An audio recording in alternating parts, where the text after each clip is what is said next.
नागपूरचा ग्रँडमास्टर रौनक साधवानी यांनी हाँगकाँग इथं सुरू असलेल्या वर्ल्ड टीम्स चेस चॅम्पियनशिपच्या पहिल्याच दिवशी दमदार कामगिरी करत सर्वांचं लक्ष वेधून घेतलंय। जगातील अव्वल बुद्धिबळपटू मॅग्नस कार्लसन आणि माजी विश्वविजेतेपदाचे आव्हानवीर डिंग लिरेन यांच्या विरोधात बरोबरी साधत रौनकनं आपली क्षमता पुन्हा एकदा सिद्ध केली आहे।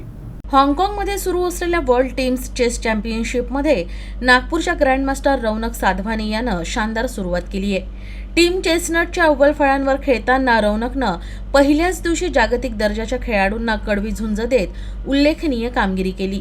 स्पर्धेतील 4 फेऱ्यांमध्ये 2 गुण मिळवत रौनकनं आपला आत्मविश्वास आणि स्थिर खेळ दाखवला। विशेष म्हणजे जगातील अव्वल क्रमांकाचे खेळाडू मॅग्नस कार्लसन आणि माजी विश्वविजेतेपदाचे आव्हानवीर डिंग लिरेन यांच्या विरोधात त्यानं बरोबरी साधत बुद्धिबळ विश्वाचं लक्ष स्वतःकडे वेधून घेतलं।